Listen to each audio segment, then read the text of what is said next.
아멘. 할렐루야. 오늘도 새벽 예배 자리에 나오신 우리 성도님들을 사랑하고 축복합니다. 옆에 계신 분들과 평화 인사 나누시겠습니다. 평화를 빕니다. 평화를 빕니다. 오늘 저는 하나님의 장막 아래라는 제목으로 요한계시록 7장의 말씀을 전하려고 합니다. 몇 주 전에 뉴스에서 놀라운 그 기사를 봤습니다. 모두들 보셨을 것 같은데요. 하마스와 이스라엘 그 사이에서 시작된 전쟁이 그치는 것이 아니라 지금 아랍 국가들과 이스라엘의 전쟁으로 확대되는 그 양상을 보이고 있습니다. 그런 가운데 이란이 이스라엘을 향하여서 180발의 미사일을 쐈다고 합니다. 그런데 이스라엘의 아이언돔이 그 많은 폭격으로부터 이스라엘 시민들을 안전하게 지켜냈다는 그런 소식이었습니다. 이스라엘의 아이언돔은 말 그대로 아이언은 철이고 돔은 둥근 지붕이죠. 그런 아이언돔이라는 것은 진짜 하늘에 어떤 그런 둥근 그런 지붕을 세워놓은 것이 아니라 단거리 로켓과 포탄 등을 공중에서 요격하는 무기 체계를 말하는 것이라고 합니다. 어떤 미사일도 이스라엘 상공에서 다 요격을 당해서 그 시민들에게 떨어지지 않도록 미리 파괴시킨다는 거죠. 그래서 마치 하늘에 어떤 그런 보호막이 이렇게 세워진 것처럼 그렇게 잘 방어할 수 있다는 의미에서 아이언돔이라는 이름이 붙여졌다고 합니다. 저는 하나님의 장막이 바로 이런 아이언돔이 아닐까라는 생각이 듭니다. 하나님의 장막이란 우리가 그 아래에 있으면 정말 평화롭고 안전하게 살 수 있도록 모든 외부적 공격으로부터 우리를 보호하여 주는 강력한 방어막이 되는 것입니다. 이런 하나님의 장막이 가장 필요했던 사람들이 누굴까요? 아마 모든 사람들에게, 우리에게도 이 하나님의 장막은 필요합니다. 하지만 가장 필요했던 사람들은 그 폭군이었던 네로 황제에게 엄청난 박해와 그런 생명의 위협을 받았던 초기 기독교인들이었을 것입니다. 실제로 요한계시록은 이런 그 초기 기독교인들, 그 믿음 때문에 박해를 받는 사람들에게 위로를 주기 위해서 쓰여졌던 말씀이었습니다. 평화로운 시대를 살고 있는 우리는 어떻습니까? 이런 장막이 우리에게도 필요할까요? 필요하죠. 우리는 지금 편안하고 또 자유롭게 신앙생활을 할 수 있기는 하지만 현대를 살아가는 기독교인들 또한 점점 세속화되고 물질 만능주의에 물들어가는 이 세상에서 신앙을 지키며 살아간다는 것이 그렇게 쉽지만은 않습니다. 드라마나 영화에 가끔 기독교인이 나오면 어떤 모습으로 나오죠? 사람들이 흠모하는 대상이 아니라 조금 속물적이기도 하고 위선자이기도 하고 또 때로는 광신자로 비춰지는 그런 모습을 통해서 세상 사람들이 기독교인을 인식하는 것이 바로 그다지 호의적이지 않다는 것을 우리가 느낄 수가 있습니다. 그런 현실에도 불구하고 오늘 나누는 말씀을 통해서 세상이 우리를 향해서 뭐라고 하든지 우리가 하나님께 소망을 두고 사는 그 인생이 얼마나 복된 삶인지 다시 한번 생각하시는 그런 시간이 되시길 바라고, 어떤 시련과 유혹에도 우리가 시작한 믿음의 경주를 끝까지 완주하시는 여러분 되시기를 소망합니다. 다른 성경의 은혜로운 말씀, 사랑에 관한 많은 말씀들에 비해서 요한계시록은 어떻습니까? 읽다 보면 조금 무섭죠. 무시무시한 그런 심판, 종말 심판에 대한 이야기가 많이 나옵니다. 7 인이 나오고요, 7 나팔이 나오고요, 7 대접이 차례로 등장할 때마다 무시무시한 재앙들이 나타나곤 합니다. 그래서 이단의 교주들은 그 성도들을 조금 구속하고 자신의 마음대로 하기 위해서 이 요한계시록을 많이 인용하는 경향이 있습니다. 그러나 요한계시록의 핵심은 제가 조금 전에 말씀드린 아이언돔처럼 세상의 외부적인 공격으로부터 또 그런 박해로부터 엄청난 고통을 당하고 있는 기독교인들에게 위로를 주고 또 소망을 주기 위해서 쓰여진 책이라고 말할 수 있습니다. 오늘 나눌 본문인 7장은 6번째 인과 7번째 인이 떼어지는 그 사이에서 또 천상의 사람들, 하나님의 인치심을 받은 사람들이 그 천상의 삶을 어떻게 누리고 있는지를 잘 보여주고 있는 대목입니다. 하나님의 인치심을 받았다는 것은 어떤 의미입니까? 하나님의 소유된 자로 구별이 되었다는 뜻입니다. 하나님의 인치심을 받은 사람들은 하나님을 믿는다는 이유로 큰 환난을 당했지만 오히려 그 환난 때문에 하나님의 위로를 받을 수 있게 된 사람들을 말합니다. 그 위로는 세상이 줄 수 있는 편안함과 안락함과 쾌락과는 차원이 다른 정말로 소중한 위로입니다.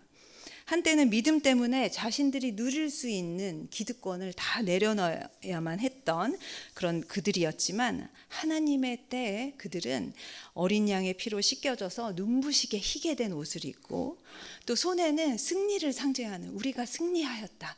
우리가 세상 사람들이 보기에는 실패하고 패배한 것 같지만 진 것 같지만 우리는 승리하였다. 라는 그 뜻으로 종려나무 가지를 가지고 들고 하나님의 보좌 앞에 서 있게 될 것입니다. 하나님의 보좌는 어떻습니까? 인간은 갈 수도 없고 볼 수도 없는 곳이었습니다. 이사야 선지자가 하나님의 보좌 앞에 앉으신 보좌에 앉으신 하나님을 뵙고 뭐라고 말했죠? 기뻐서 와, 저 정말 기쁩니다. 이렇게 말한 게 아니라 화로다, 망하였도다. 나는 죽게 되었도다라고 이야기를 한 바가 있었습니다. 그러나 하나님의 인치심을 받은 사람은 더 이상 하나님의 영광을 보는 것을 두려워하지 않아도 됩니다. 그 사람은 당당하게 하나님의 영광을 함께 누릴 수 있는 사람이 되는 것입니다. 그러니 믿음 때문에 어려움을 겪으신 적이 있으시다면 또 그리고 지금도 믿음의 삶을 위해서 나만의 시간 또 나만의 즐거움 또 나만의 어떤 물질을 내려놓고 하나님을 위하여 교회를 위하여 열심히 헌신하고 계시다면 오늘 본문에 나온 흰 옷을 입고 종려나무 가지를 들고 하나님의 보좌에 서 계신 그 사람들의 모습을 딱 마음에 새기시고 기억하시기를 바랍니다. 우리의 장차 모습이 그런 모습이 될 것이기 때문입니다.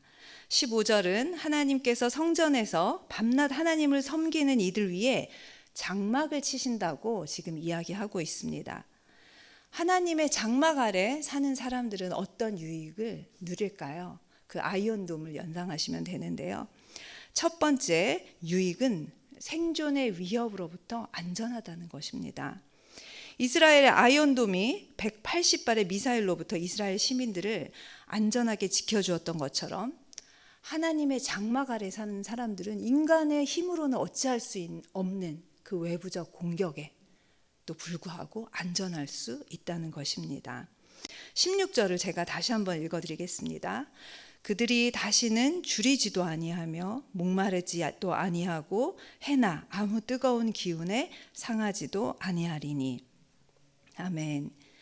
인간의 생존을 위협하는 것은 정말 수없이 많은 종류가 있습니다. 하지만 그 중에서도 가장 대표적인 것은 가뭄으로 인한 기근이었습니다.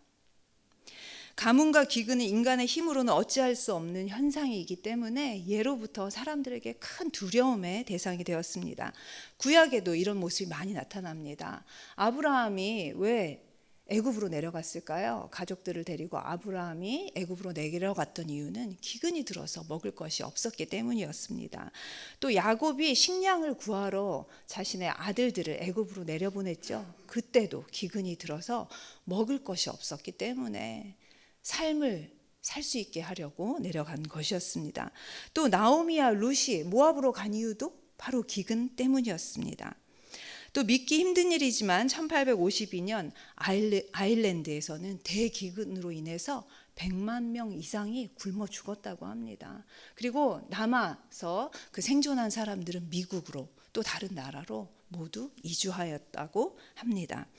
이처럼 인류 역사에서 가뭄과 기근은 인간의 삶을 송두리째 흔들어 놓는 대재앙이었습니다. 그런데 하나님의 장막 아래 거하는 사람들은 다시는 줄이지도 또 목마르지도 않을 거라고 이야기하고 있는 것입니다. 이 말씀을 굳게 믿으시는 여러분들 되시기를 소망합니다. 하나님의 장막 아래 거하는 두 번째 유익은 슬픔에서 해방될 수 있다는 것입니다. 17절을 한번 읽어보시겠습니다. 이는 보좌 가운데에 계신 어린 양이 그들의 목자가 되사 생명수 샘으로 인도하시고 하나님께서 그들의 눈에서 모든 눈물을 씻어 주실 것임이라. 아멘. 인간은 건강해서 백수를 누리는 사람도, 또 병에 걸려서 다른 사람들보다 일찍 생을 마감하는 사람도 모두 결국은 시한부 인생을 살고 있다고 말할 수 있습니다. 저마다 시기가 다를 뿐 종국에는 죽음을 통하여 우리가 가장 사랑하는 사람들과 헤어지는 아픔을 겪어야 합니다.